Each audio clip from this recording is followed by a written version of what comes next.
secretaria, del ingeniero Pedro de Isla, director de la Casa de la Cultura, del ingeniero Leopoldo Espinosa Benavides, cronista de la ciudad de Monterrey, aquí con nosotros, así como del ingeniero Carlos Cerrillo y del ingeniero Rafael Moreno, exferrocarrileros con trayectorias de más de 40 años en FNM, Ferromex y Kansas City.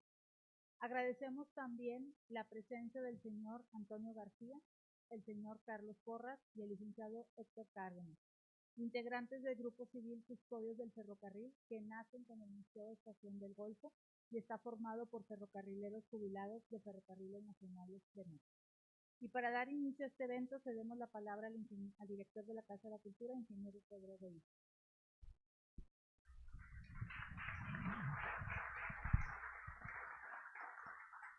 Muchas gracias. Me siento medio raro porque yo estoy casi en el centro de la mesa y el que va a hablar es acá, el buen David. Que a David lo conocí primero como el hermano de Patricio, ¿verdad? Su hermano fue compañero mío de la preparatoria hace un buen tiempo. Muchas gracias por estar aquí. Es un placer completar ya 26 años del museo. Hace un par de meses completamos los primeros 50, y digo los primeros 50 años de la Casa de la Cultura como Casa de la Cultura, este edificio 1896, la empezaron en el 96, lo terminaron en el 98, cuando las cosas hacían rápido, ¿no? Realmente en 2 años lo tuvieron listo, y a partir de 1973, gracias al gobernador Pedro Zorrilla y al arquitecto Vizcarra, se rescató este edificio que realmente estaba muy maltratado. Algunos lo que les llegó a tocar esas épocas, y bueno, empezó a funcionar como Casa de la Cultura. Hace 26 años se creó el Museo del Ferrocarril, regresando un poco parte de la vocación del edificio. Y ahora que cumplimos 26 años, pues qué mejor que platicar sobre el ferrocarril, qué mejor platicar con alguien que no solo es hermano de un compañero de la preparatoria, sino que además compartimos esa extraña dualidad de ser ingenieros y que nos gusta la historia, ¿verdad? Y bueno, como ya es una frase que ya he dicho muchas veces, pero no me canso de repetir, al que vinieron a escuchar no es a mí, sino a David. Entonces, pues le cedo el micrófono a David. Muchas gracias.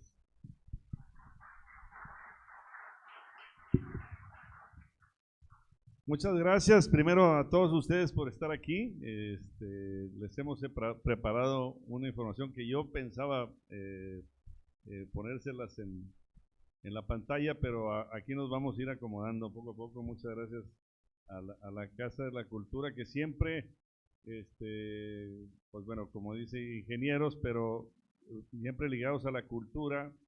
Pues la Casa de la Cultura era para nosotros algo a lo que aspiramos, ¿no? A mí me tocó en varias ocasiones estar acá en el Cripil, buscando información, que es padrísimo.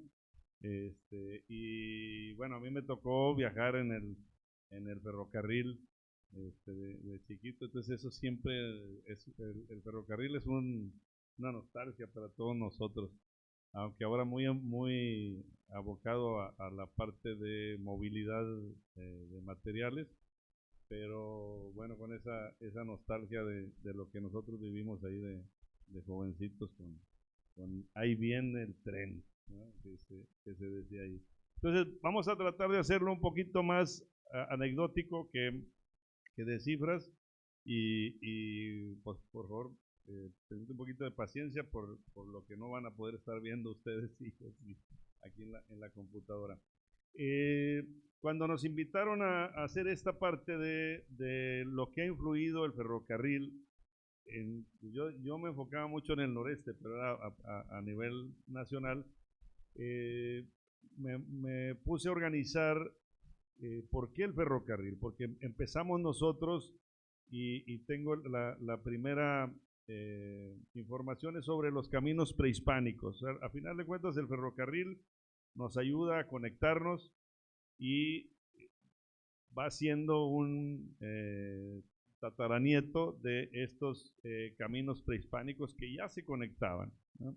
Nosotros, como saben, la América se fue poblando de mamíferos a partir del estrecho de Bering en la glaciación hace 12.000 años, y vienen pasando los mamíferos de norte a sur, y a nosotros acá en el noreste se queda un poquito desconectado porque esa conexión es por la parte del oeste, o sea, toda la costa del Pacífico, y se ve en las formaciones de los pueblos en esa zona, y los que nos fuimos alejando de esa vía del Pacífico nos fuimos desconectando, y por eso es que tenemos nosotros comanches, apaches y chichimecas que se quedan como seminómadas y que se quedan desconectados de ese caminar.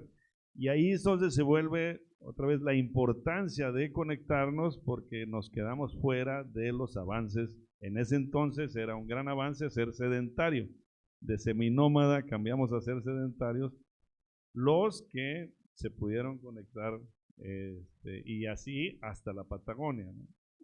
Y tenemos que pues, los primeros mamíferos que poblaron América, en Norteamérica los indios seminómadas, chichimecas, apaches y comanches, cruzaban las llanuras y montes, y sí había conexiones ahí. Ellos todavía, no sé a quién le gusta el senderismo, pero tenemos una ruta que va del Barrial hacia la sierra, que se llama, ese camino se llama La Chancaca, y así se llamaba el pueblo seminómada que vivía ahí en esa zona, y esa ruta era lo que ellos cruzaban para comunicarse. En Parras de la Fuente Coahuila, allá atrás de la sierra, está el Cañón de la Lima, y ese Cañón de la Lima tiene varios senderos que son prehispánicos, que luego lo usaron algunos bandidos tiempo después, pero esas son las conexiones que ellos hacían. Entonces, de ser prehispánicos a ser parte del Imperio Español, ahí empiezan los caminos coloniales. Y el ejemplo más importante es cuando encuentran plata en Zacatecas, y tenemos nosotros que cuando Hernán Cortés conquista a los mexicas, conquista la Nueva España, pero esa Nueva España era lo que dominaban los mexicas, y los mexicas estaban conectados de mar a mar por lo que ahora es Acapulco y Veracruz, Ciudad de México y Acapulco. Y se forma la Nueva Galicia, después de la Nueva España, y es toda la parte de Jalisco, Nayarit y Colima, y de ahí salen los expedicionarios que encuentran plata en Zacatecas. Entonces, al encontrar la plata en Zacatecas, el virrey dice, pues yo quiero esa plata. Y se hace el Camino de la Plata. Y entonces, al conectar Zacatecas con la Ciudad de México, es donde se van fundando los pueblos para hacer ese camino, y ahí llega San Luis Potosí, Guanajuato, para conectarse con la Ciudad de México. Y más arriba hay un mapa que va hasta Santa Fe, California, Santa Fe, Nuevo México, perdón. Ese Camino de la Plata, porque sabiendo plata hay españoles, o sea, el español olía donde había plata, y se hace un camino muy bien conectado. Y pues esos españoles van juntando los diferentes pueblos. Ustedes saben que una vez conquistados los mexicas, se van allá con los incas, se van hacia arriba también, y van juntando pueblos, los caminos coloniales, los caminos reales, porque se iban fundando pueblos mineros, se iban fundando reales de minas, y hacían esa conexión. Y tenemos, en el caso del noreste, tenemos a este señor don Luis Carvajal y de la Cueva, que viene y le pide el virrey que conecte Tampico con Zacatecas para conectar esa plata con Tampico y no tener que bajar esa plata hacia la Ciudad de México y Veracruz. lo logra porque encuentra un abra entre Mazapil y el Saltillo y el Valle de Extremadura, que es Monterrey, y de ahí a Cerralbo y de Cerralbo a Tampico. Y él cruza esos caminos varias veces porque está en sus dominios, pero lo apresan en un par de ocasiones por diferentes razones, la última en la Inquisición, ahí en la Ciudad de México, y ahí muere. Y yo pongo ahí en uno de los talleres que dice, en 1596, el acta de fundación de Monterrey, la tercera fundación, se expresa que una de las razones para establecerse era para el viaje y trato de Puerto de Tampico, que hay 70 leguas, o sea, 10 días de camino de carretera, ¿no? Entonces, del Saltillo vinieron unas familias a fundar Monterrey para acercarse más a Tampico, una de las razones, y que hacían 70 leguas de viaje. Pero no lo lograron. Ni Diego de Montemayor, ni Diego de Montemayor el Mozo, luego lo intenta Antonio Rodríguez en 1600, luego lo intenta José de Treviño en 1609, y hasta 1611 José de Treviño logra otra vez lo que había hecho Luis Carvajal y de la Cueva antes, conectarse con Tampico, pero cuando regresa encuentra que don Diego de Montemayor había fallecido y el proyecto se queda ahí estancado. Hasta 1633 es que vuelven a conectar Monterrey con Tampico. Difícil porque era una llanura pues, de 10 días, pero además con aquellos ataques de indios y esas problemáticas que teníamos nosotros aquí en el noreste, cosa que como sufrimos para conectar los pueblos, después otra potencia nos ganó el mandado más hacia el norte y nos quitaron aquellas tierras. Luego tenemos los trenes de mulas, ¿no? A partir de estos caminos vienen los trenes de mulas que yo le preguntaba a mi amigo Fernando, ferrocarrilero, porque tenemos que una mula cargaba de 115 a 200 kilogramos cada mula, dependiendo de la edad, yo creo. Un furgón de ferrocarril está de 70 a 90 toneladas. Entonces, esos trenes de mulas, o esos caminos que ya conectamos, los utilizábamos con mulas, ya sea que cargaban carretas o ellos mismos cargaban su peso, y había ya diligencias establecidas. Se sabe que el abuelito de Francisco Madero, don Evaristo Madero, tenía un tren de mulas ya establecido que venía de San Antonio a Parras, de Parras a Monterrey, de Monterrey a la Ciudad de México, y ya hacía sus recorridos constantes. Entonces ahí los viajeros también se aprovechaban para pegársele a esos trenes de mula porque había más seguridad y hacían esos recorridos. Y tenemos las diligencias que corrían de México a Veracruz, a Morelia, a Toluca, Cuernavaca, a Pachuca, a Cuautla. Ya había esos conexiones a través de los trenes de mula, hasta que por fin podemos contar nosotros con el ferrocarril, ese instrumento que viene de la revolución industrial de Inglaterra, y tenemos en 1850 ya un tren que va de Veracruz a la Ciudad de México. Y eso es muy significativo porque acordémonos que Cristóbal Colón venía a conectar Europa con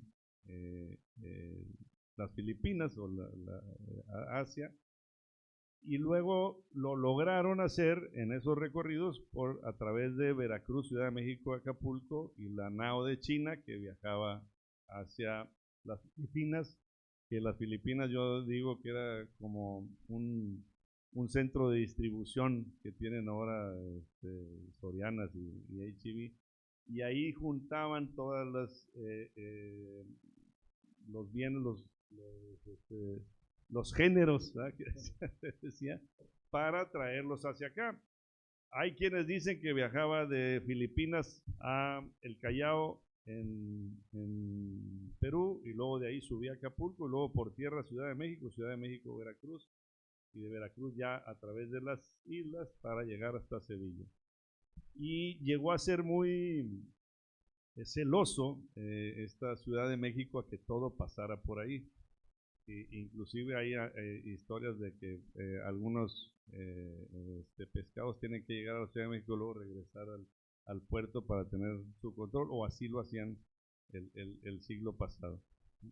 Pero yo quería, antes de seguir con tantos datos, hacer un poquito de anécdotas en el camino. Y tengo, por ejemplo, aquí están los libros que yo he escrito y para que vean que sí, hablo un poquito del ferrocarril. En la página 24 de Soy Norestense,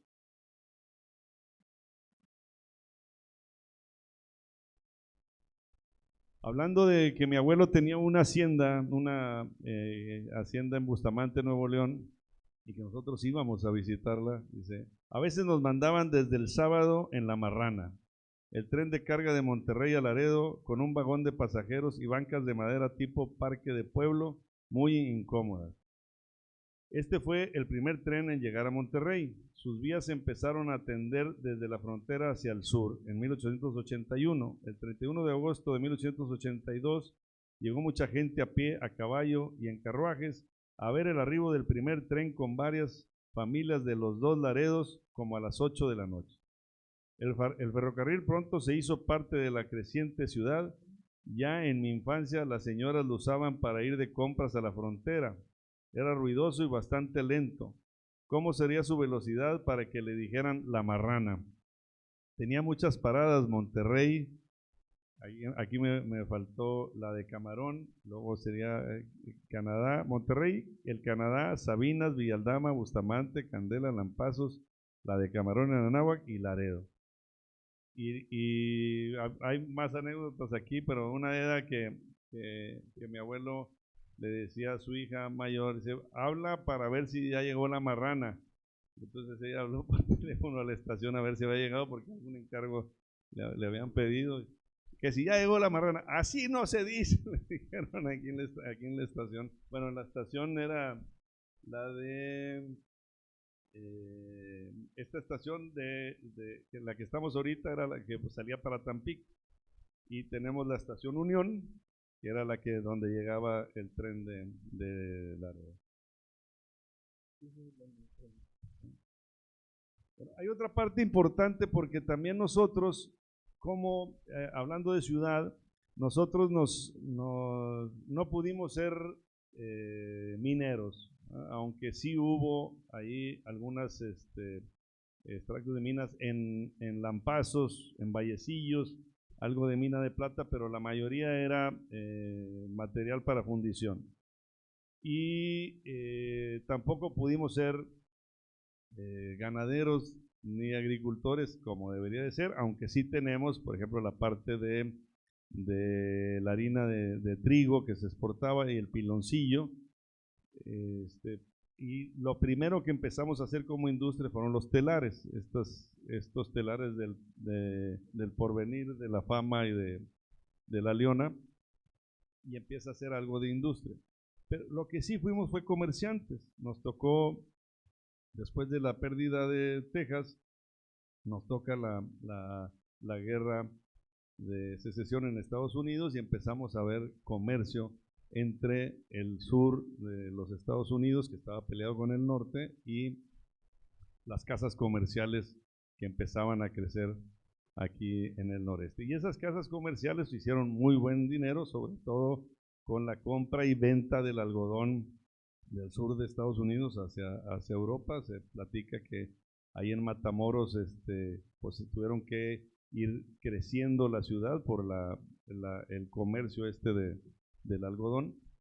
Y esos, a la hora de llegar el ferrocarril, se pensaba que iba a explotar el comercio, y lo que logró es que cambiáramos de giro de comerciantes a industriales, porque volvemos otra vez, una mula que cargaba 100 kilos, pues no era fácil establecer productos industriales que los pudiéramos comercializar lejos, pero un furgón de ferrocarril pues ya facilitaba mucho las cosas.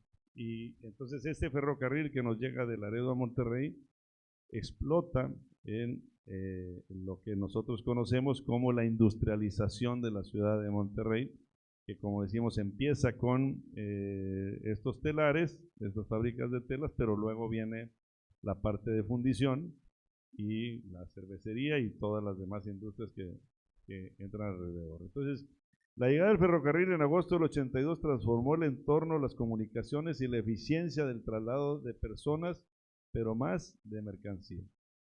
Y ahora lo vemos que está muy enfocado hacia ese rubro. Existen varios factores que favorecieron al desarrollo industrial durante la etapa porfirista.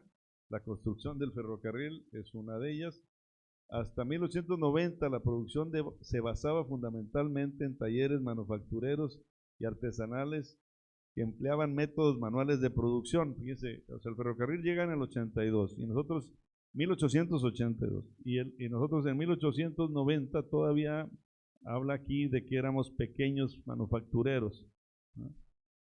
A partir de 1890 la presencia de grandes compañías extranjeras dotadas de maquinaria, técnicas de producción y administración modernas le dieron un empuje fundamental para el desarrollo industrial de nuestra entidad. Para lograr la exportación de materias primas y minerales a los Estados Unidos se construyeron vías férreas. Para 1910 ya teníamos 24,000 kilómetros de vías férreas. Para las ciudades del noreste como Saltillo, Monterrey, Nuevo Laredo, Matamoros y Tampico, la apertura de nuevas vías de comunicación, específicamente ferrocarril, en la segunda mitad del siglo XIX fue determinante. En 1880 el gobierno mexicano autorizó a empresas estadounidenses la construcción de ferrocarriles de México a Ciudad Juárez, de México a Laredo y Guaymas, a Hermosillo y Nogales, convirtiéndose el ferrocarril en el símbolo del progreso. Esto nos dice Héctor Mario Treviño Villarreal en una conferencia en 3 museos. Y luego tenemos también que ese ferrocarril fue también el símbolo del progreso para los presidentes. Tenemos que aquí nos vino a visitar Porfirio Díaz primero, nos vino a visitar también Francisco I. Madero, una vez electo presidente, todavía no en funciones, y bueno, no decimos bueno, también decimos, perdón, de Plutarco Elías Calles, que anduvo más en ferrocarril que en Palacio, allá se la pasó paseándose por todo México. No sé si también va a Espinazo. Plutarco Elías Calles va a Espinazo, hace una estación ahí de tren especial para que lo puedan atender el niño Fidencio, el original niño Fidencio, porque ahora te pueden atender muchos otros niños Fidencios. Y también a Montemorelos. Acordemos que él tenía el rancho de la Soledad de la Mota, que todavía la tiene la familia de don Plutarco. Fue el primer exportador de naranja esa hacienda, y él llegaba en el tren a Montemorelos y de ahí se iba en carretera hacia General Terán, de Soledad de la Mota.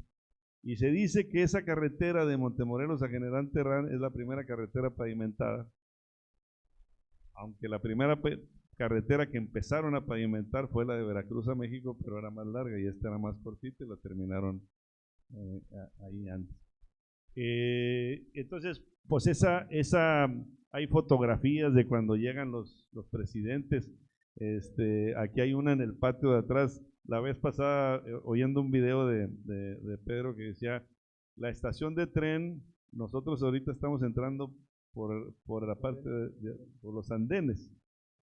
Antes la entrada era, el patio de entrada para la gente era un jardín, la parte norte. Nosotros tenemos el error de decir que el ferrocarril,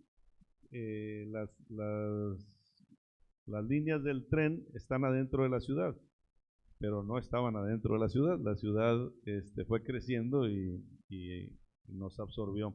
La ciudad de Monterrey llegaba hasta la calle ahora de Madero, y yo me imagino que de ahí entonces estaba la entrada a la estación del ferrocarril, y ya el ferrocarril salía por la parte de la calle, la avenida Colón actualmente. Esta en particular pues es muy especial porque fue la que hicieron especial para conectar a Monterrey con Tampico, y volvemos otra vez. Parte de los primeros razones de ser de estas ciudades era conectarnos con Tampico, ¿no? Y lo logran ya al hacer esta estación, ahora Casa de la Cultura, allá hacia Monterrey. Les voy a leer otro pedacito. Ahora vamos a hablar del libro de estas tierras, en la página 26.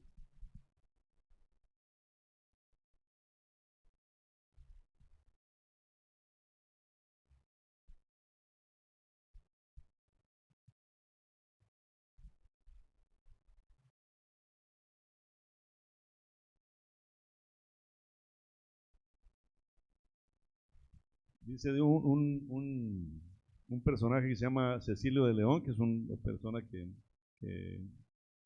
real. Uno de los pacientes de nuestro dentista, Humberto de la Garza, es don Cecilio de León. Nació en la estación Villaldama, de padre ferrocarrilero. Su niñez la pasó entre la estación Camarón y la estación Rodríguez, parte de la ruta Laredo a Monterrey. La primera línea que llegó a Monterrey en 1882. Las estaciones del tren contaban con varios bodegas. Ahí se acomodaban los trabajadores con sus familias. La estación Camarón es la del municipio de Anáhuac, el último al norte del estado. Ahí vivieron en el interior de una descascarilladora de algodón. Y tenemos otro de este mismo, no. En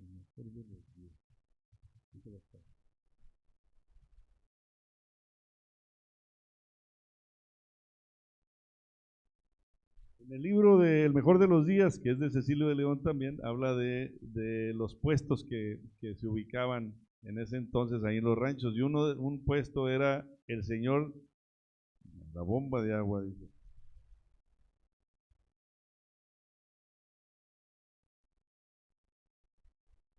Había un puesto ahí en el pueblo donde vivía Cecilio que se llamaba el guardavías.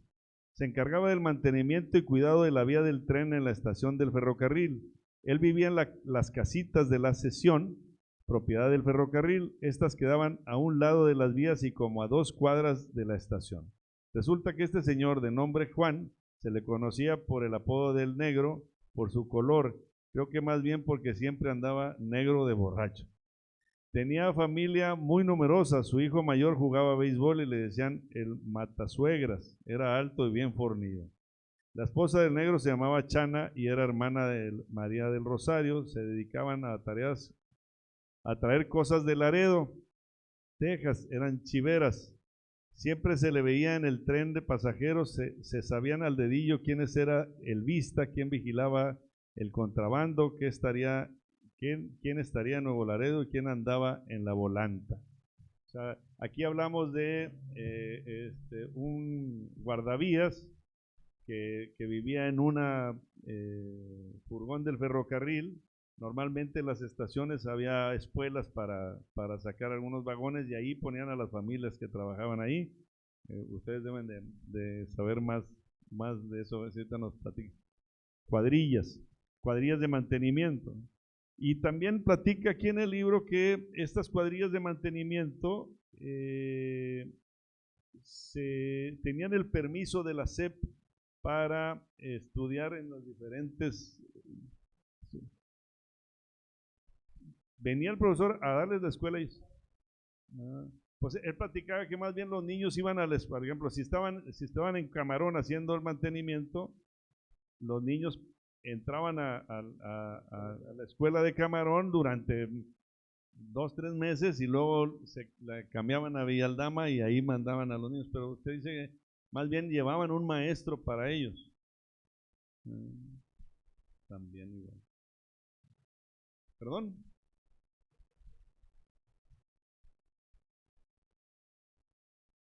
Artículo 123. Y y bueno, pues no sé si ahorita cómo funcione. Ajá.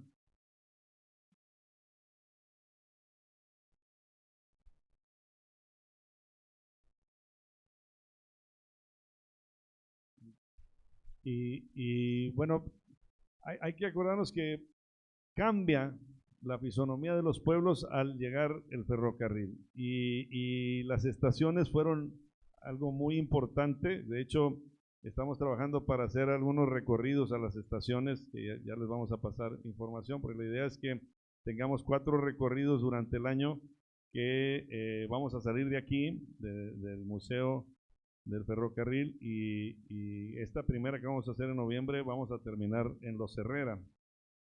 Y ahí estuvimos en Los Herrera platicando acerca de la estación de Los Herrera. Dicen que le dio mucho auge al pueblo esa estación porque había una curandera muy importante ahí en Los Herrera, entonces la gente iba y se bajaba ahí. Adicional a eso, tenemos también ahí en Los Herrera la anécdota de la tía Melchora. Sí conocemos a la tía Melchora. ¿No? Tenemos en el noreste mexicano, cada estado tiene su filósofo. ¿Ah? El filósofo de Güemes es el más famoso, que es de Tamaulipas. El siguiente más famoso es el tío Laureano de Nava, Coahuila. Y luego tenemos a la tía Melchor aquí en Nuevo León, que no es tan famosa, quizá porque nosotros nos enfocamos más a la ciudad de Monterrey. Pero esa tía Melchora vivió, sí existió y vivió ahí en Los Herrera antes del Piporro. Y tiene muchas anécdotas de ella, pero una de esas es de que ella se subió al tren y le querían cobrar y ella decía, a ver, si me bajo, como quiera vas a ir a Monterrey, entonces no te pasa nada si me dejas ahí. Y así tiene un montón. Otra muy importante, esa la platicaba el Piporro, es que dice que estuvimos a punto de que Los Herrera fuera la capital del país. De todo México, la capital iba a ser en Los Herrera. Lo que pasa es que la tía Melchora vio a un águila devorando una serpiente y la espantó. Y gracias a Dios el águila voló y luego ya la encontraron allá en la Ciudad de México y allá hicieron ahí su borlote. Pero bueno, hablando de las estaciones, perdón.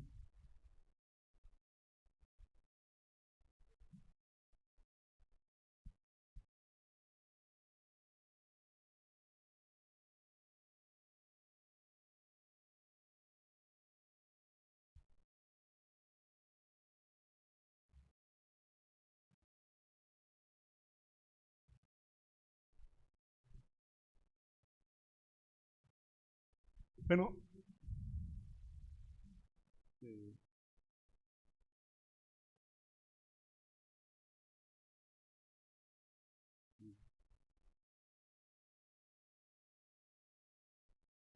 sí, la idea es que de aquí. Ajá. Sí, de hecho, la idea es que el recorrido es de esta estación a Lagrange, que me tocó investigar un poquito acerca de Lagrange. Es muy importante toda esta zona de San Nicolás, que era lechera, ¿no? Estaba Las Puentes y Lagrange como productores de leche muy importantes para toda la ciudad. Y ahí esa primera estación del ferrocarril que va a Matamoros. Y entonces ahí pues hay historias de que fue muy funcional. Ahorita está abandonada esa estación. De ahí nos vamos a la estación de pesquería, que ahorita es un taller de mantenimiento de furgones por la empresa DLG, pero nos va a dar permiso ahí de entrar y ver. Y la tienen muy bien cuidada esa estación ahí de pesquería. Y de pesquería nos iríamos a Los Herrera. Si podemos, si nos da el tiempo, podemos pasar a la de Apodaca o alguna de ellas. Y ahí en Los Herrera nos va a recibir en la Casa de la Cultura y nos van a dar, nos van a hacer cabrito en salsa. Y la plática sobre todo lo que pasó gracias al cambio en el ferrocarril. Don Cecilio, que le tocó estar en esos ferrocarriles, también platica mucho de esta parte de del ferrocarril de Laredo a Monterrey. Por ejemplo, dice que a él le tocó vender lonches de cabrito en Villaldama en las ventanas del ferrocarril.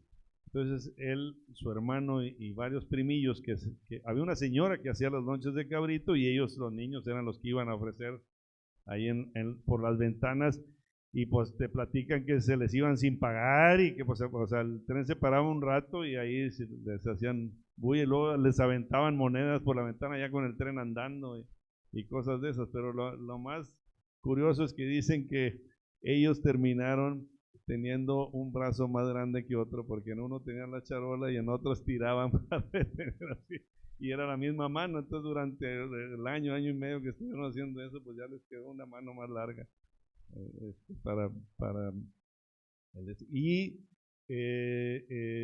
también la escucha del tren, que para los pueblos era muy difícil. Acá en Candela me platican que hasta las cabras no se acostumbraban y se oía cuando estaban los niños en la escuela que pasaba el tren y estaba pite mucho y ya se iba, y seguro habían atropellado una cabra. Entonces se salían de la escuela para recoger los pedazos de la cabra para repartirlos ahí en sus casas.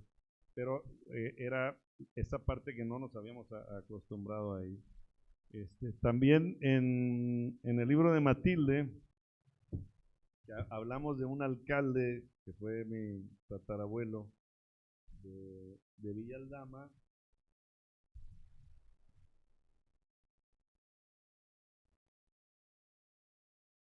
Dice, el 21 de marzo de 1886, Blas inauguró un periódico en Villaldama, buscando poner su granito de arena para tener una sociedad mejor informada a través de este llamado El Independiente, el periódico del pueblo.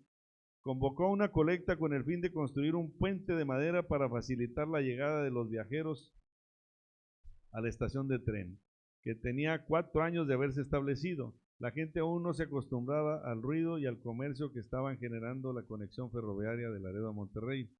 Los parroquianos empezaron a entregar monedas muy lentamente para la construcción del puente. Cuando juntaron 100 pesos de los 1000 que necesitaban para el buen propósito, se publicó en el periódico Poco a poco se anda lejos. Y eso está publicado ahí en el periódico de Villaldama. Como pues eran estaciones que se fueron adecuando los pueblos a ellas. Y a unas que ya nos tumbaron, la de Bustamante, un día llegué y ya no estaba esa estación, estaba lejitos del pueblo por la entrada.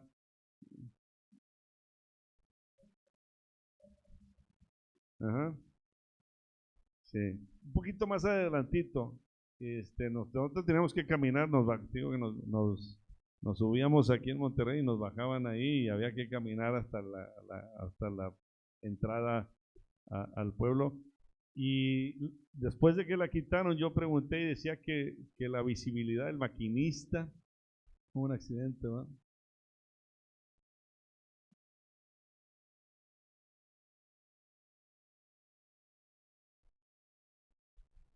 En el cruce. Y la de Villaldama está abandonada. Sí.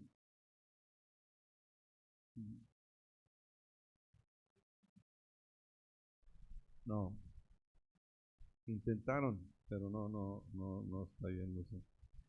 La idea es que podamos hacer recorridos, como decimos, a los Herrera, que sea una vez al año, y luego que podamos tener, por ejemplo, a Paredón, que también es una estación muy importante y bonita, la de Montemorelos que tenemos acá, y la de Espinazo.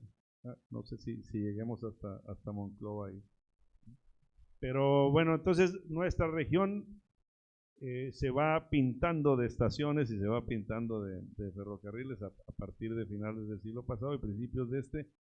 Y fíjense ustedes que va muy de la mano con el cambio de giro que tenemos nosotros como comerciantes, las casas comerciales tan importantes como la Casa Calderón, la Casa Madero, la Casa Milmo, la Longoria, Perdón, voy a agarrar mi claro, pues. Sí, bueno, tenemos por ejemplo Calderón, pero en Coahuila la casa más grande, incluso más fuerte que la Madero, era la Purcell. La Purcell. Y eran casas que se estaban haciendo comerciales muy importantes, que cambian de giro porque empiezan con la inversión de la industria. Al momento de cambiar nosotros a la industria, esos capitales comerciales que se hicieron muy fuertes a partir de la guerra civil en Estados Unidos del algodón, empiezan a invertir en industria y cambiamos el giro completamente de la mano, con la ayuda o además del ferrocarril. Y de hecho la casa Purcell era tan importante que si uno va a Saltillo, está el palacio, enfrente está la iglesia, la catedral, de un lado está el ayuntamiento y del otro lado era la casa Purcell, que ya después hicieron otros negocios, pero los Purcell llegaron a tener mucho más dinero que los Madero. Incluso está la historia de que don Guillermo Purcell era el que financiaba a Madero en contra del propio Evaristo. Sí, pues bueno, está la historia que cuando el joven Francisco I. Madero empieza a juntarse con estos grupos de antirreeleccionistas, pues su suegro, su abuelito le pone una friega bruta, porque don Evaristo fue parte del porfiriato, ¿no? O sea, de lo que nosotros teníamos como los caciques de las diferentes zonas que el porfiriato no nada más permitió, sino auspició y se aprovechó de ellas. Unos datos de lo que tenemos del ferrocarril hoy. La infraestructura ferroviaria de México está compuesta por 17.300 kilómetros de vías principales y secundarias concesionadas, 4.400 kilómetros de vía auxiliar y 1.500 de vías particulares, de las cuales en conjunto suman 23.000 kilómetros de vía. En enero del 2022 se importaron 5.65 millones de toneladas netas y se exportaron 1.98 millones de toneladas, nada más en el mes de enero del 2022. El tráfico local fue de 2.83 millones de toneladas. Hay un dato muy importante aquí cuando hablamos del ferrocarril como movilidad. En términos de tonelaje, 468 millones son movidos por carretera, el 84%, y 52 millones son movidos por ferrocarril, el 9.4%. O sea, nosotros, con todo lo que logramos en el porfiriato, nos hemos ido quedando un poquito abajo y seguimos moviendo muchísimo más carga por carretera que por ferrocarril. Para darnos un quemón, bueno, ustedes lo deben de saber más que, pero en Estados Unidos el 40% de las toneladas son transportadas por ferrocarril. Y todavía hay un 20% que se mueve marítimo. En los Estados Unidos, como saben, las cabeceras principales de las ciudades, sobre todo las primeras 13 colonias, dan al río. Y habría que ver lo que han de mover de carga en el río Hudson y en todos esos ríos importantísimos. Las ciudades, siempre que las pasan así, cuando va empezando una película que va a ser en Filadelfia o que va a ser en Nueva York, o sea, te pasan el río y cómo está la ciudad ahí. Y se conectaban muy bien por río desde sus inicios. Y sigue ahorita actualmente, o sea, en 2022 el 20% de la carga en Estados Unidos se movió por vía marítima fluvial y el 40% por ferrocarril. Nosotros tenemos apenas el 9.4%. O sea, debe de ser algo que nos debería de mover hacia cómo hacerlo crecer. no sé, en la parte de las empresas ferroviarias actualmente, qué proyectos tengan que, pensando hacia ese lado, sobre todo en la parte de mercancía, ¿no? Tenemos el proyecto del Tren Maya, que nos están invitando a que lo vayamos a visitar y que nos den un paseo por ahí. Y está el tren del Chepe también y el del Tequila. ¿Ah? Aquí pudiéramos hacer uno también hacia alguna turístico, a Espinazo para ir a ver al niño Fidencio.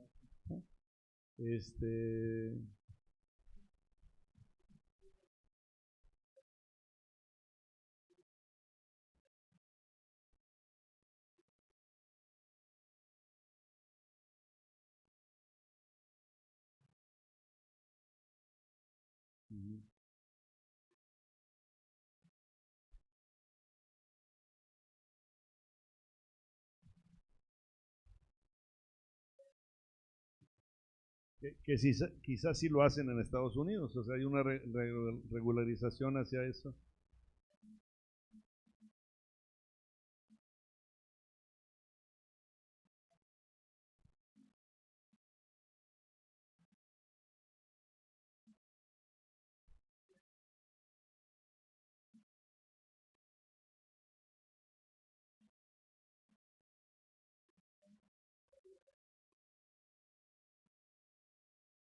Sí.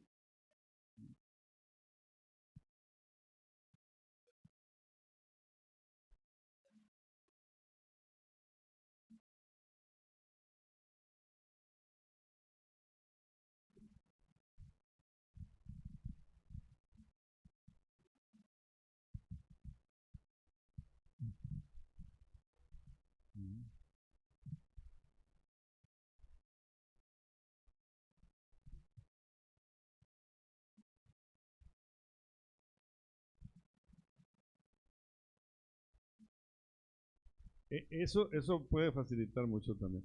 Ahora, también la reglamentación que no permite en Estados Unidos las cargas de doble remolque y eso, hacen que allá sea más conveniente hacerlo en ferrocarril y aquí no. Ah.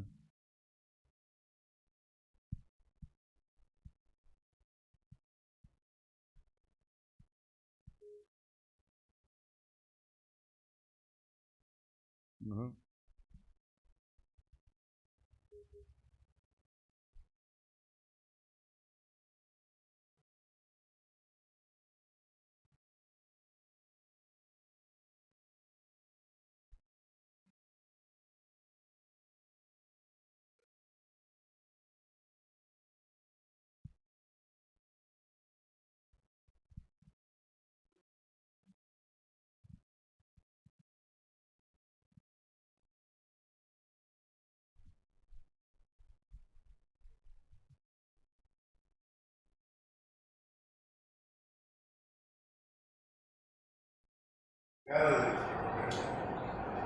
Otro caso muy singular, que tiene sus calles muy bien definidas, fue Ciudad Obregón, Sonora, y hay varias más.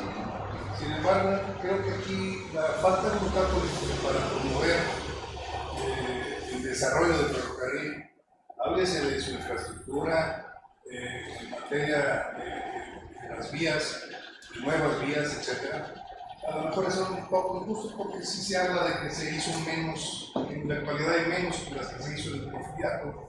Sin embargo, hay muchos desvíos que se hicieron y esos no se toman en cuenta. Claro, se redujo el kilometraje de aquellas vías que acaban de operar para estos libramientos que ha habido. Incluso aquí mismo hay un libramiento que se hizo de Leal a García para evitar entrar a la ciudad los trenes de carga que son, todo eso fue viendo al futuro. Entonces creo que pues esta es una de las razones fundamentales también independientemente de que, por ejemplo, en Europa y en otros países, la vocación del tráfico es, por ejemplo, en Europa vemos que se maneja mucho el pasaje por ferrocarril. Japón simplemente tiene lo opuesto que tuvo México. Japón tenía el 20% de carga y el 80% se refería al pasaje. En México, mientras perteneció a Nacionales de México, al gobierno, era la inversa. Era el 80% de carga y el 20% de pasaje. Vicios que dieron al traste, pues entre ellos también la falta de incremento a las cuotas tarifarias de carga y de pasaje. El pasaje no nada más en México estuvo subsidiado. El mismo Amtrak en su momento ha sido subsidiado. Sí, un comentario respecto a la voluntad política también. Hay una anécdota que no sé qué tan cierta sea, pero precisamente la primera carretera o la segunda carretera, que es la de México de Veracruz a México, cuando se hace esa carretera, dicen, bueno, vamos a seguir incrementando la cantidad de carreteras. El día que un tren llegue de Veracruz a Jalapa, entonces podremos considerar la posibilidad de poner trenes en vez de carreteras. Los que hemos ido de la ciudad de Veracruz a Jalapa, sabemos que es prácticamente imposible que un tren pueda aventarse ese camino. Y a final de cuentas lo que hicieron los trenes fue agarrar por Orizaba y por Córdoba y irse por otras partes, pero ir de la ciudad de Veracruz a Jalapa en tren sería toda una proeza, ¿no? Sí, ahí tiene que saberse qué es lo más importante. Pero ahorita me acordaste mucho porque en el taller de historia hablamos también de Torreón. ¿No? Torreón no sería Torreón sin el cruce de vías de norte a sur y este a oeste, y estuvo a punto de no ser porque estaba pactado para, no me acuerdo si Gómez o eran ranchitos, bueno, no ranchitos, eran ranchos de donde se sembraba muy bien y tuvieron éxito también con el algodón, pero había muchas hortalizas que le daban comida a las minas de Zacatecas y de Durango.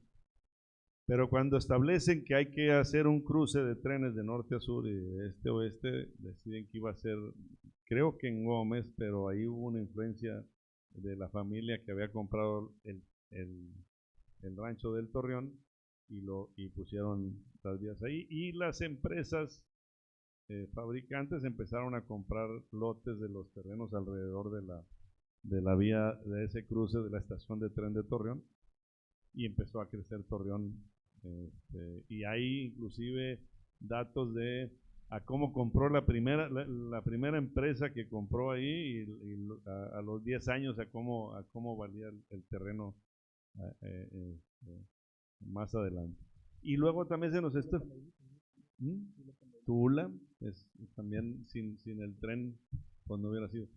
Y nos quedamos cortos también porque hablar de la Revolución Mexicana sin hablar del tren, pues también, ¿no? O sea, el que lograba apoderarse de las vías, y por eso la importancia, por ejemplo, de Paredón, pues era ventaja, como me los imagino así como jugando Risk, ¿no? Me gané esta estación yo y ahora la traigo para ganar. Y eso no acabó con Victoriano Huerta, porque pues los carrancistas y los villistas ahí anduvieron peleándose los diferentes lugares, y el ferrocarril era muy importante. Hay una anécdota que yo digo de por qué decimos hecho la mocha, y hubo una máquina que cortaron para que se fuera más rápido, y entonces ibas hecho la mocha, como la máquina de tren que habían mochada para llegar más rápido y poder salirse.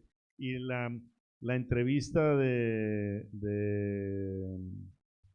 Álvaro Obregón con Pancho Villa en la estación de trenes pues, o sea, ahí cambia la historia de México completamente porque iba a ser fusilado Álvaro Obregón, que Venustiano Carranza, yo digo el mendigo, lo manda a negociar con Villa a Álvaro Obregón. Y si Pancho Villa hubiera fusilado a Obregón, pues Villa hubiera matado, Venustiano hubiera matado a Pancho Villa y se hubiera hecho de los dos, ¿no? Así de sencillo. Y cuando Pancho Villa decide dejarlo en libertad, porque pensó en eso, lo sube al tren y luego se arrepiente y manda a parte de los dorados por él, pero no lo alcanzan. Y ya Álvaro Obregón llega a salvo a México en el tren. Y pues son, como digo, platicar de la Revolución Mexicana y platicar del tren, pues es algo que va muy de la mano. También ahorita que se mencionaba eso, me acordé el asunto de los braceros. Una gran cantidad de braceros venían de Estados Unidos, llegaban a la Estación Unión, que ya no existe, y de ahí se distribuían a los pueblos, pero la Estación Unión era muy importante porque venían de Estados Unidos y ahí se bajaban. De hecho hay una anécdota, está en un libro por ahí. Había una familia que tenía una tienda exactamente enfrente de la Estación Unión y tenían dos muy buenos negocios. El primero era cambiar los dólares a los braceros que llegaban, porque fuera de Monterrey, si ellos iban, no sé, a Vialdama, a San Luis, a lo que fuera, a todos los pueblitos de San Luis, no les aceptaban los dólares, o sea, tenían que llegar con pesos. Entonces, el primer negocio que tenían era cambiar los dólares por pesos, y el segundo negocio era que les vendían muchas cosas para que ellos después llegaran a sus casas con mercancía. Lo que ahorita hacen los pasaporteados, que se traen las camionetas llenas, lo que hacía esa familia era venderles ahí, y ya después ahí agarraban el camión y se iban a su casa. Esa familia es muy conocida, de hecho quien me cuenta la anécdota y está en un libro es la señora Liliana Melo de Saba, ¿no? O sea, la familia hizo mucho dinero exactamente ahí, teniendo una tienda enfrente de la Estación Unión aquí en Monterrey. Aquí en Monterrey, la estación que llegaba de Laredo para acá, y como platicaba en uno de los libros, las señoras iban a chiviar a Estados Unidos en el tren que iba para Laredo. Otra anécdota importante es de aquí, cuando se concesiona la vía del tren de Monterrey a Tampico, se hace una empresa y uno de los socios es el general Jerónimo Treviño, y contratan siempre le dicen el coronel Robertson, pero yo creo que más bien estudió en una academia militar, y lo contratan para hacer el proyecto de la vía del tren de Monterrey a Tampico. Se tardaron mucho, por muchas razones, y llegan hasta Cadereyta, y ahí se frenan porque hay que hacer el puente que pasa del río Ramos, ahí en Cadereyta, y no terminaban. Entonces les llega el 4 de julio y deciden hacer un evento ahí en Cadereyta para mostrar a los regiomontanos que ya habían llegado allá a Cadereyta. Y dentro del evento, que había trabajadores canadienses y estadounidenses trabajando en la vía, los ponen a jugar béisbol, y ese es el primer partido de béisbol en todo México que hubo. Por eso se le llama a Cadereyta la cuna del béisbol. Se jugó una sola vez y era entre trabajadores, o sea, no había liga ni mucho menos. Eso fue más adelante en otro lado, pero ahí está documentado que parte de los festejos por el 4 de julio de los Estados Unidos hicieron ahí el juego del béisbol, y luego siguieron más para allá, y el coronel Robertson pues se hizo de una amistad muy fuerte con Bernardo Reyes, y todos sabemos lo prolífero que fue, hasta que don Bernardo acaba ahí en el primer día de la escena trágica allá en la Ciudad de México, en la mera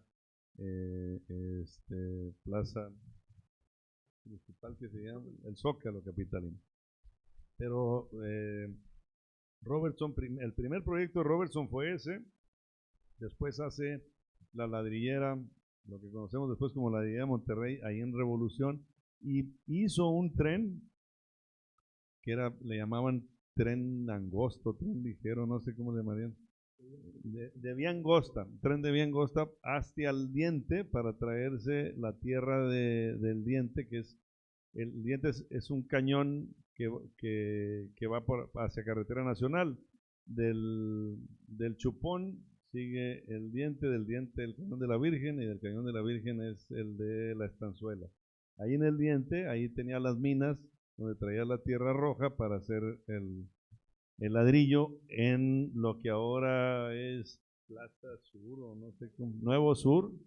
Ahí era Ladrillera Monterrey, y ahí se hizo el ladrillo primero para pavimento, o sea, como para forrar calles, pero la cervecería, que era fábrica de hielo y cerveza Cuauhtémoc, cerveza, era pues toda de ladrillo. Inclusive es un ladrillo tan fuerte que por eso se la peleaban.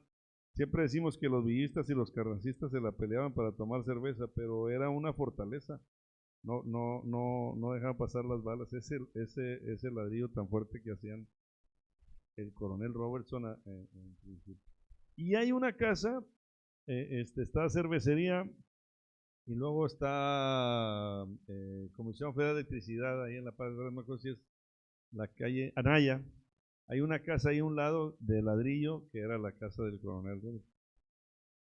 También el coronel Robertson trajo, lo sabemos también, la primera naranja injertada de California, y la sembró ahí en Montemorelos.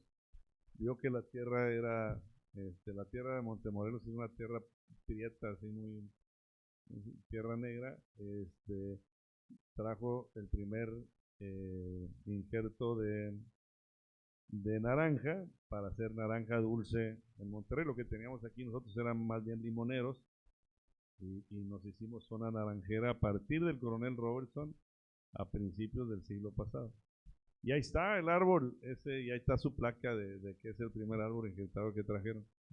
Luego sucedieron algunas otras cosas, no tienen nada que ver con el ferrocarril, con eso de la naranja. Y ya solo nos quedan la primera y la segunda privada de Robertson en el obispado, es lo único que queda de enseñar. No, el hospital La Carlota, allá en Montemorelos. El coronel Robertson tenía dos hijas, Charlotte y Eugene. Y entonces donde está el árbol, el primer árbol, es el rancho de la Eugenia, y el rancho de la Carlota, de Charlotte, es donde está el hospital, que eran hijas del coronel Robertson. Pero volvemos otra vez, tan importante era esta parte del ferrocarril, que pues aquí entraron inversiones, como decía, encabezados por el general Jerónimo Treviño para hacer esta vía. Y la vía de Matamoros, porque me topé ahí a gente de Kansas trabajando ahí, creo que hasta el 1980 todavía era pasajeros que traían de Monterrey a Matamoros. Lo quitaron no hace tanto, que ya no traen pasajeros de Matamoros para acá. Bien, ¿cómo andamos de tiempo?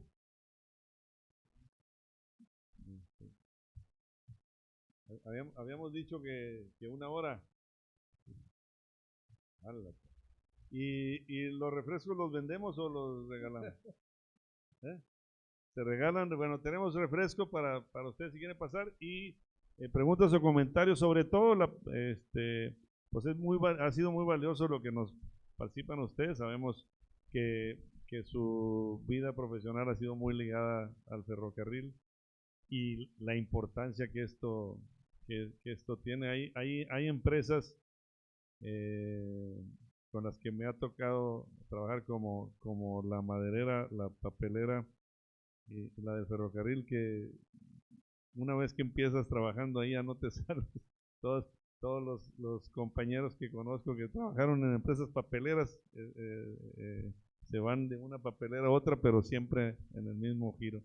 Igualmente los ferrocarrileros, como que es algo que los amarra, los marca mucho.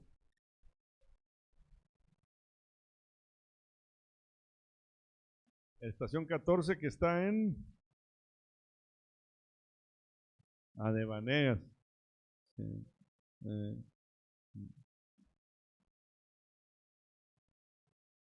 Ya, sí, ajá.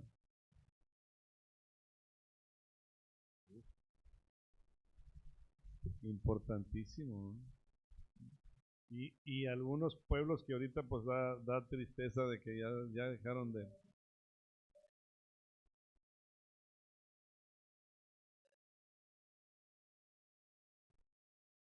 Y el jefe está así. A ver, Sara, ayúdame a apuntar esto. ¿Cómo era? El presidente municipal, el doctor, el maestro y el sacerdote.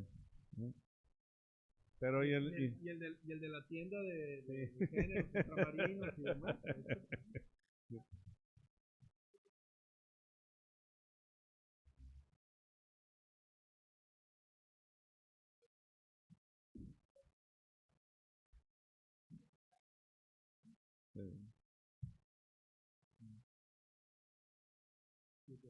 De la,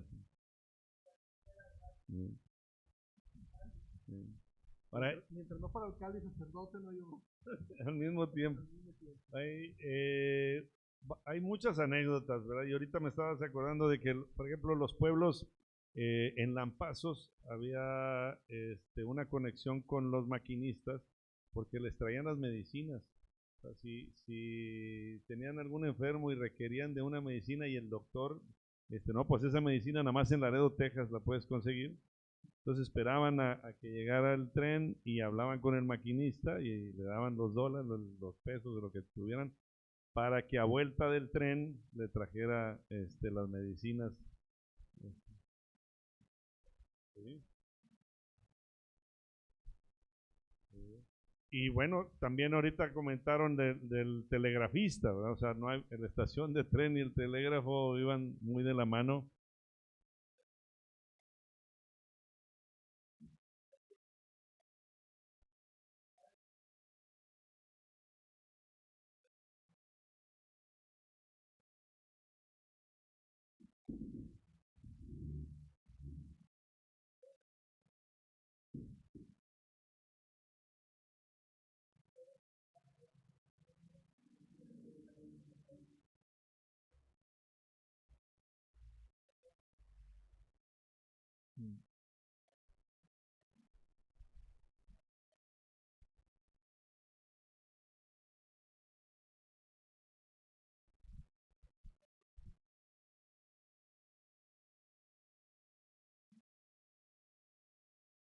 Con el telégrafo. A través del telégrafo coordinaban.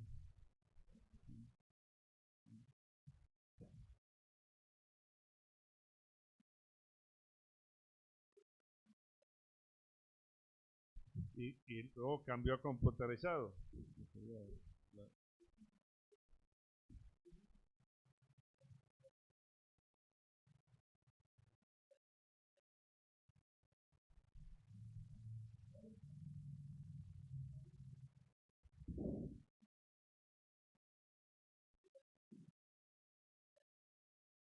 Esa fue.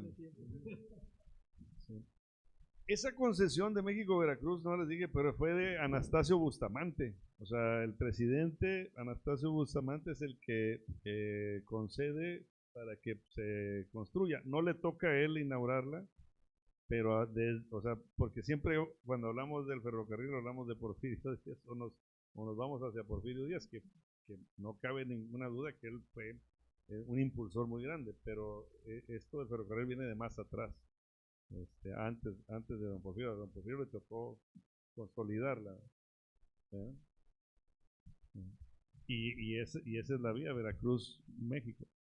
Pero esa vía Veracruz-México, volvemos otra vez, es parte de la importancia de la conexión desde Cristóbal Colón, ¿no? Ahí estuvimos hace poquito ahí en Nicaragua. Los Estados Unidos con las 13 colonias viendo hacia el este siempre tuvieron la necesidad de conectarse hacia el oeste. Y de ahí viene el proyecto de Panamá, del canal de Panamá, que también hay un tren, o sea, a un lado del canal están las vías de tren y hay barcos que hacen eso, desembarcan y vuelven a embarcar. Lo que están haciendo ahora acá en el istmo de Tehuantepec. Pero hay 3 lugares en donde había esa posibilidad. Obviamente el canal en Panamá, el istmo de Tehuantepec y los lagos de Nicaragua, ¿no? Que tiene el lago de Managua y el lago de Granada, que uno se conecta a un mar y otro al otro, pues siempre estaba esa posibilidad. Y cuando fuimos a la fábrica de Flor de Caña, que es el ron emblemático de Nicaragua, ahorita está, creo que era la 4ª generación. La primera generación es un pelado que vino de Europa, es así, toda esa zona es de que vienen inmigrantes casi con una mano delante y otra atrás y luego empiezan a hacer.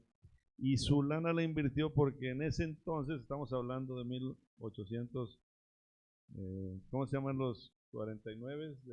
49, perdón. Sí, ¿cómo se llama San Francisco? Los 49 porque fue la fiebre del oro en 1849. Bueno, en 1849, cruzar de Nueva York a San Francisco lo hacían en 3 meses por tierra. Y este pelado logró hacerlo en menos de un mes, de Nueva York, cruzando los lagos de Nicaragua y subiendo a San Francisco. Y los transportaba en menos de un mes. Hizo un negociazo, hasta que le pusieron el canal de Panamá. Y con esa lana compró unos ingenios azucareros y se puso a hacer ron.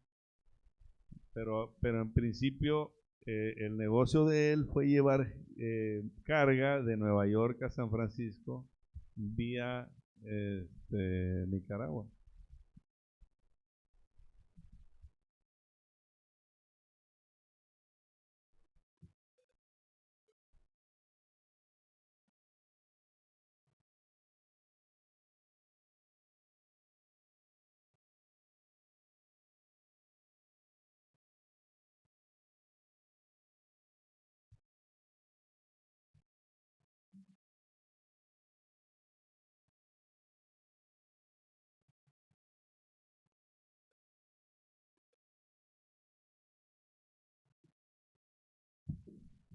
¿Y es para trabajadores de ferrocarril o es abierta? Mm. Mm. Mm. Mm.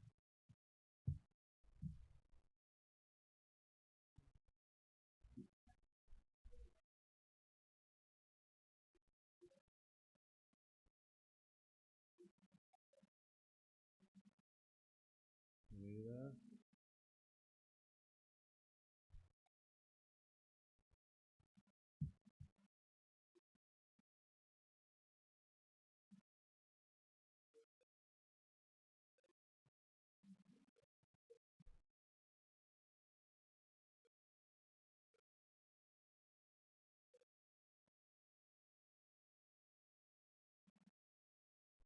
El último vagón.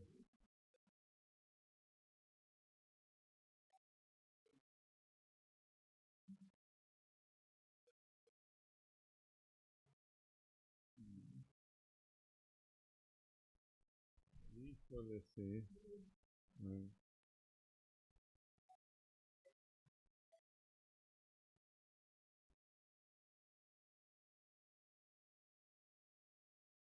Qué interesante.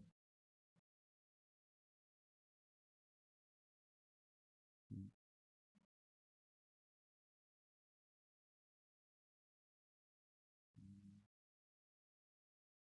Toda una comunidad.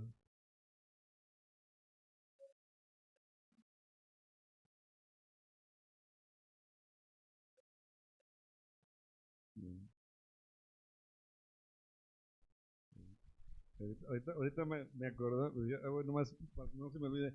Yo trabajé, mi primer trabajo como ingeniero fue una fábrica de tubos aquí, se llamaba Perfiles y Laminados Delmex, ya no existe, pero yo fui supervisor de galvanizado y tenía gente a mi cargo y si éramos 14 personas del área de galvanizado, 6 eran del Charcas San Luis Potosí. Entonces yo dije, oye, pues dejaron el Charcas vacío ustedes.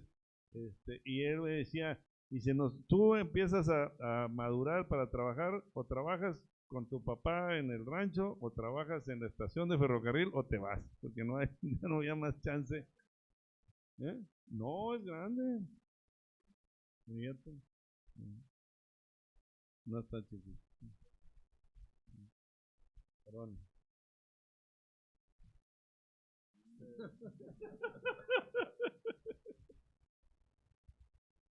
Charca.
Y esas te mandaban a donde te tocara y con toda la familia.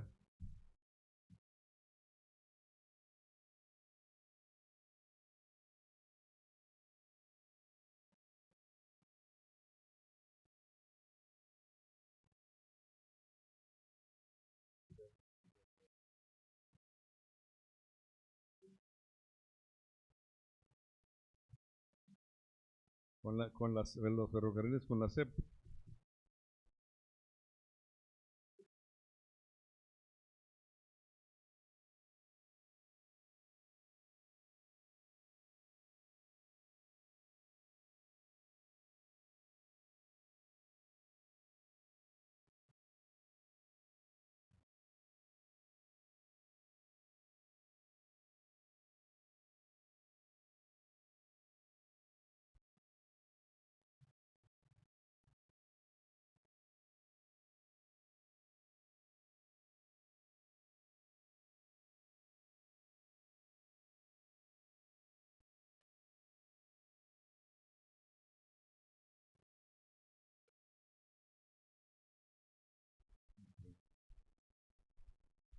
¿Y eso en qué año fue? ¿En qué años fueron?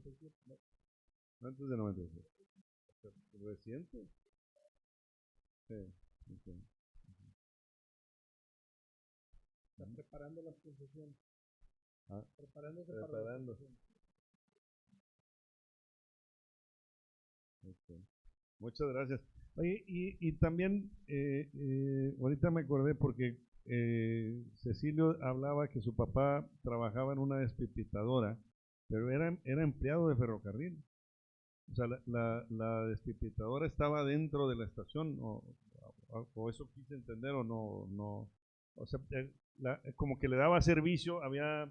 Cuando hicieron en Anáhuac, cuando crean Anáhuac, porque Anáhuac es de 1930 y tantos, el municipio más joven por mucho de Nuevo León, fue porque hicieron la presa Venustiano Carranza, que nadie sabe qué es Venustiano Carranza porque se llama Don Martín, porque así se llamaba el ingeniero inglés, se llama Don Martin, y le pusieron la presa Don Martín.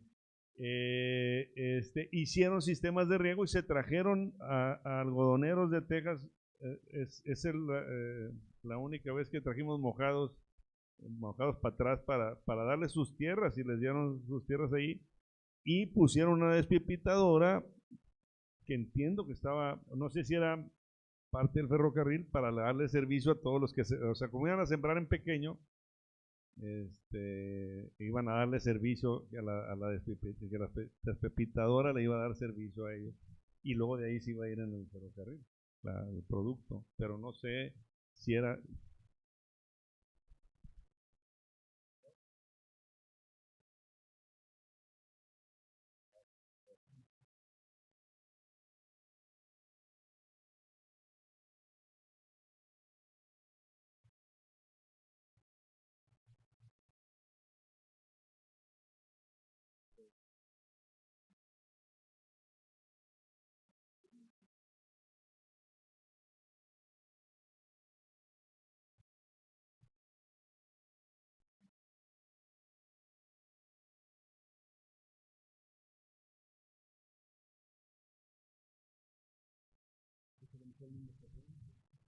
Sí, sí.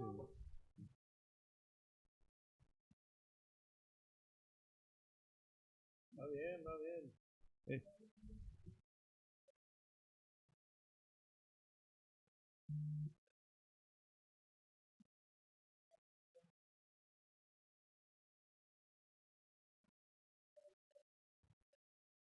pero no eran del ferrocarril, sino daban servicio y aprovechaban.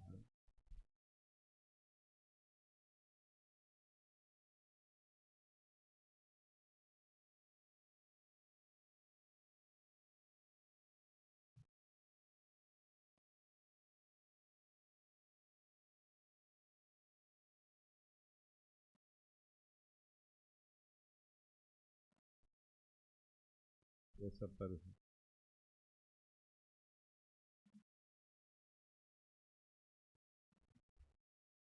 Fue un factor importantísimo. Sí, sí, claro. Sí, trajeron gente para trabajar aquí. Ahorita que hablabas de Apizaco, ahí en Apizaco ahí está la plaza que le llaman La Maquinita. Y hay unos empleados, porque esa máquina que está dentro de una glorieta, la tienen que hacer el silbato y le ponen vapor y todo para que sirve a las 6 de la mañana y a las en diferentes horarios. Y ahí hay gente trabajando ahí en una máquina que fue parte de.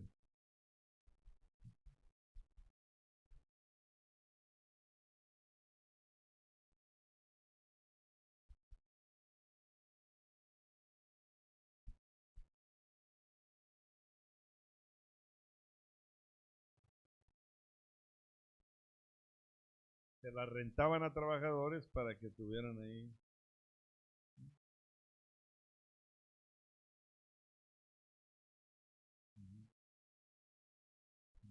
Sí, eran enormes, tienes razón.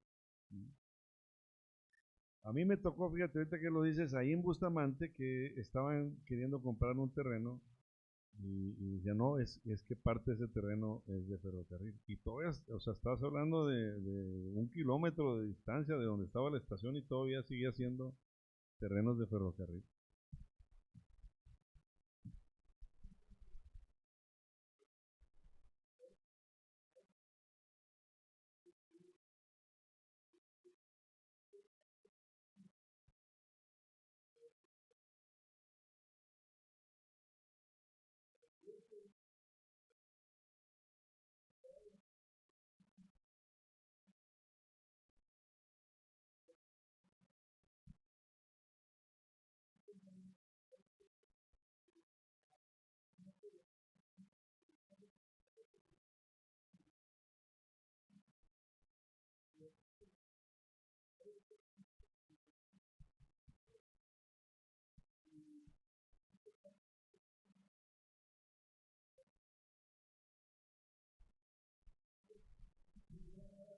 Está concesionado, sigue siendo nacional.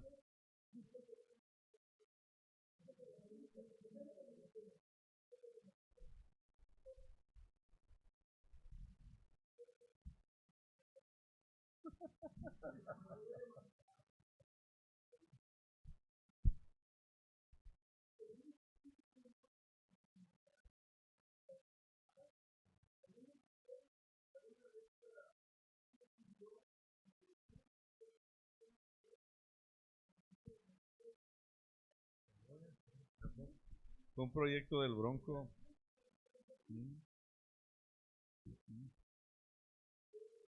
La cosa sería ver las logísticas, ¿verdad? Porque pues, la carga debe ser más importante ahí. Pero espérame si quiere, porque acá nos...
Perdón. No, nada más 6 meses. 6 meses. Nada más 6 meses.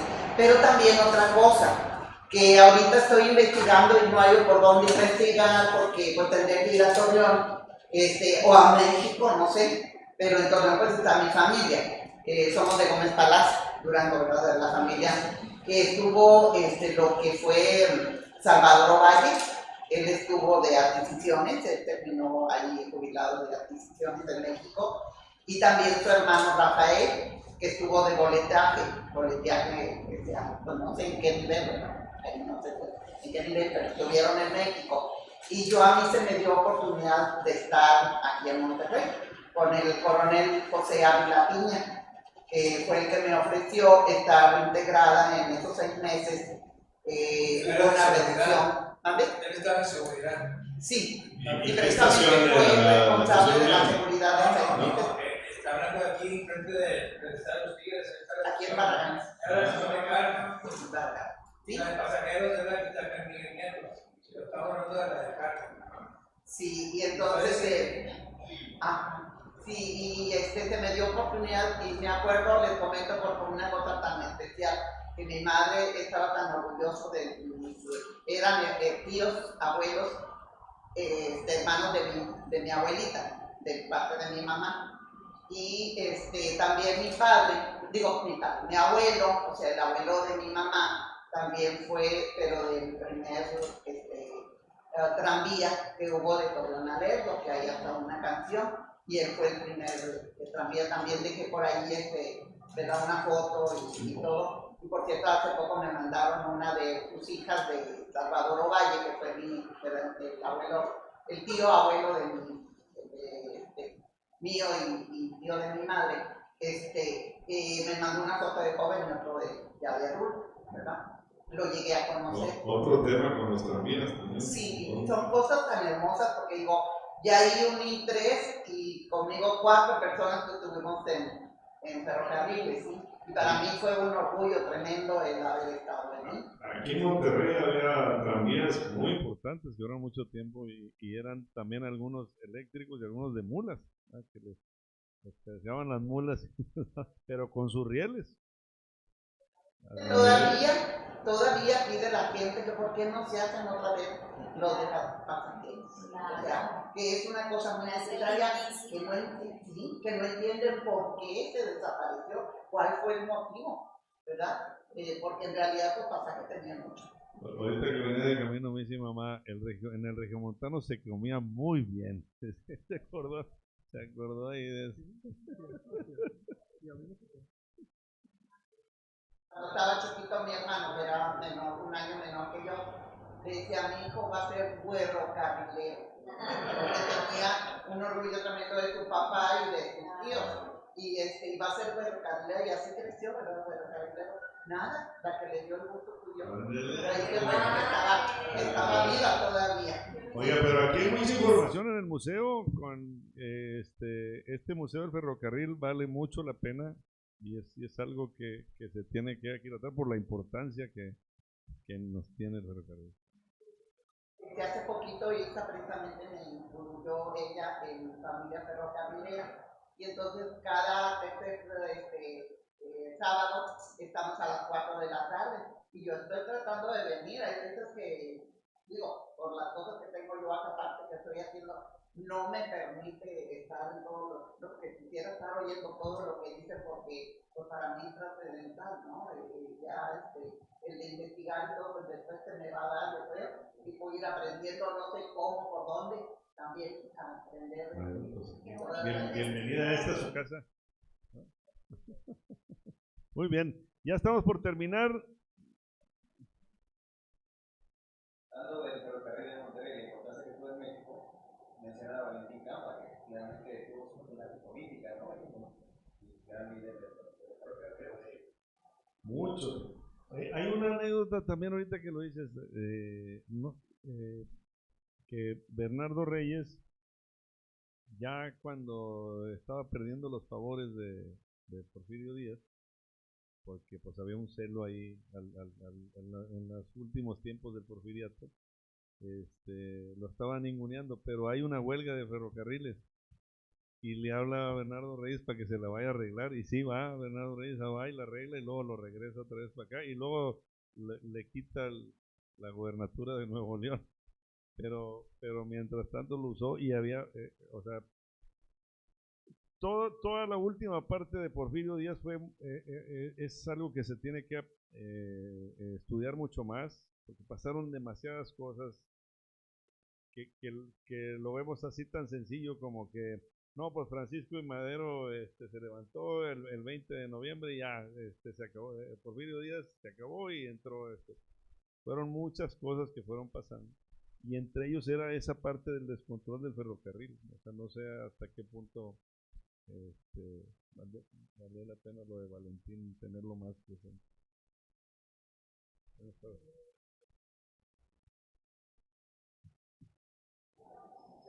Enfatizó el desarrollo del ferrocarril para y me puse también muchas anécdotas de eso.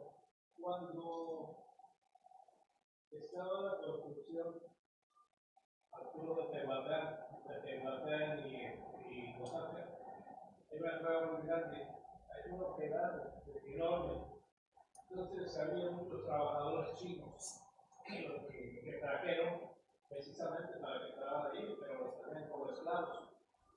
Nada más que, y en eso queda ahí tenían donde comían, donde se quedaban, pero así de hacer mover la naturaleza de su una Roma o un temblor, se le cayó, y ahí quedaron sepultados muchos, y por eso se le llama la playa de los chinos. Está cerca de un lugar que se llama Paya. ¿En qué año fue eso?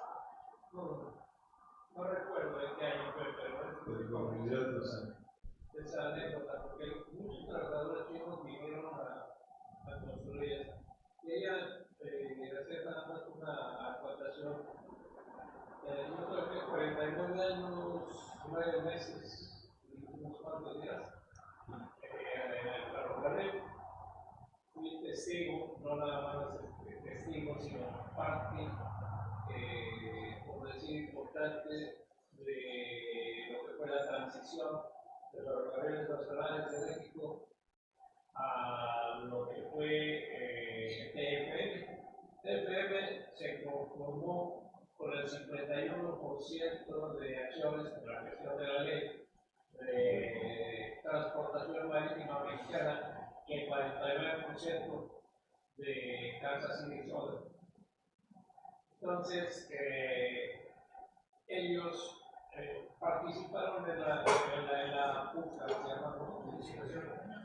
De la licitación, que se hizo porque estaba uno de los participantes que era Union Pacific. Union Pacific ya tenía pensado, porque quedarse con la joya de la corona, que era el ferrocarril del Noroeste, para que pudiera ofertarse el ferrocarril y no se creara un monopolio. Se crearon 5 ferrocarriles: el ferrocarril del Noreste, el del Sureste, el Minal Valle de Hay mapas muy padres ahí en internet, pueden ver, los hubiéramos puesto aquí. Hice una aportación temporal de unos cuadros que van a poner ahí, no sé si allá o acá, así. Y uno de esos tiene mapas dentro del PN y ¿cómo se llama? Se puede ver perfectamente bien todo. Bueno, decía eso porque no solamente fui testigo, sino participante, al igual que el ingeniero Cervello en la de telecomunicaciones y yo en lo que es las alianzas. La comunicación entre los trenes del camino y los despachadores de trenes se hacía a través de lo que era la línea física, teléfono selectivo. Pero a raíz de que los amigos de lo ajeno empezaron a robarse kilómetros y kilómetros de las líneas que eran de cobre, ¿verdad? Pues era ponerle queso a los ratones. Después se pasó a la línea de aluminio y después, obligado por las circunstancias, entró a trabajar en el sistema de radio.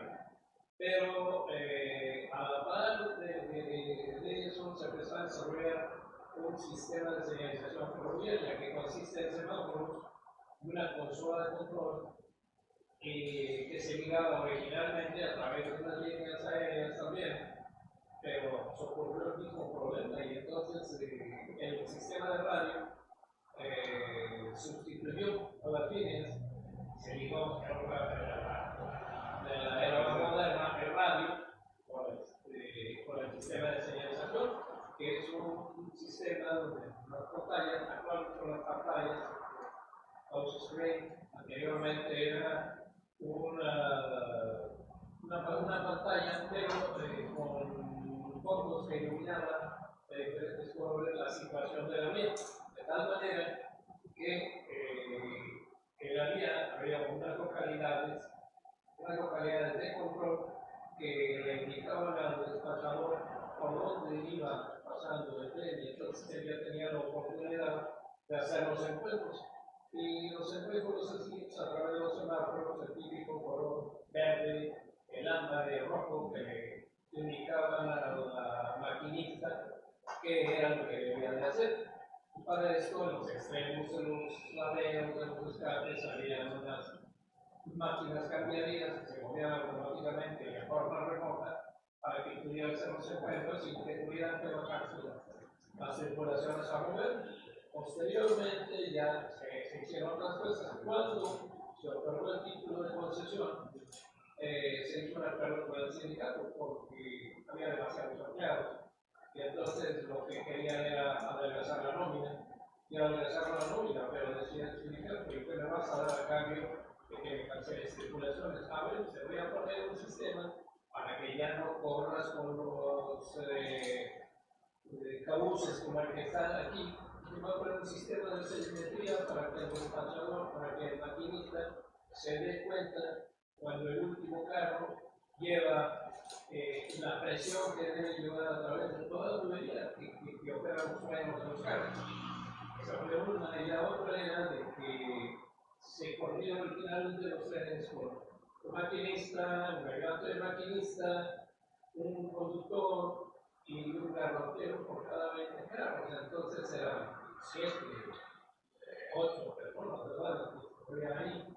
Y al final, ya donde iba el cabuz, y el garrotero iba en la cúpula viendo con las curvas que no se calentaran los ejes, ¿verdad?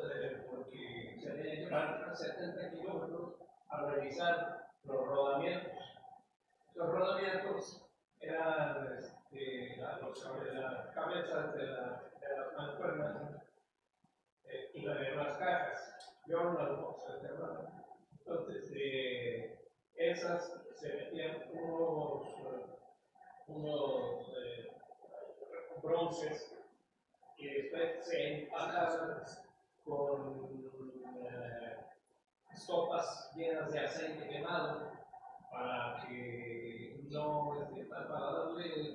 la fricción no fuera a fastidiar los rodamientos.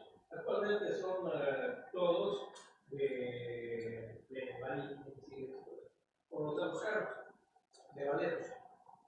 Pero entonces no vas a suprimir 5 personas de una plaza, ¿qué vas a dar a cambio? A ver, si a cambio te vamos a poner unos detectores de cajas calientes cada X número de kilómetros para que cuando pase el tren por ahí tenga un sensor de infrarrojos así actuando y pueda decirte mediante una voz digitalizada. Pero bien, usted trae un problema de caja caliente o de uno que está avanzando. Así es como se puede modernizar el equipo y luego se colocan también detectores de cargas altas y de cargas altas, porque en ocasiones el avanzado del tren hace que mueva las cargas y eso representa un problema crítico para los puentes, los destructores de los puentes, porque en alguna ocasión se movía la carga y se iba con el destructor del puente y se surgían problemas. O también para que no invadieran los daños de los túneles. También era mucho riesgo que se moviera carga entera. Y así es como se fueron instalando poco a poco, modernizando. Muchas gracias, muy bien. Entendemos que, como decimos, si el ferrocarril es importante, las personas que trabajan en el ferrocarril y que trabajan en el ferrocarril, pues sumamente importante. El ferrocarril ha venido perdiendo competitividad por el cambio tecnológico. Cuando se dio la expansión del ferrocarril en la era populista, ningún otro medio de transporte le podía competir al ferrocarril. El autotransporte vino a captar el mercado del ferrocarril y hay un dato muy importante que utilizamos nosotros en el análisis económico para que el ferrocarril sea competitivo con el autotransporte, el traslado de la mercancía debe ser de más de 500 kilómetros. El puro costo operativo de la locomotora con el tractor, nada que ver, es mucho más económica la locomotora.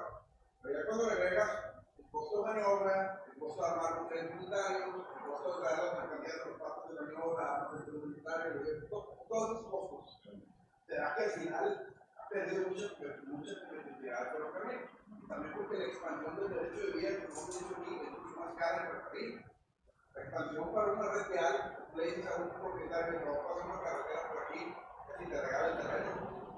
Pasamos ferrocarril, no, te vas a partir el terreno. El costo de la expansión del derecho de vía de la red. Y ahora, siento yo también, el gobierno ha permitido muchos ataques en las vías generales de comunicación, sobre todo el ferrocarril. Trenes parados, los trenes totalmente invadidos, ese tipo de cosas de resto, escuchen los calendados del ferrocarril. La única forma de hacerlo es que haya verdaderamente, como en el caso de un Porfirio, que había mano de hierro para que no afectaran el ferrocarril, y el gobierno se encargue de hacer la expansión de la red y que vayan creciendo las concesiones. Creo que es la única forma, porque si no, no va a volver a ser el ferrocarril ni de cerquita tan competitivo como era antes. Pues sí, son de las cosas que nos queda tarea para...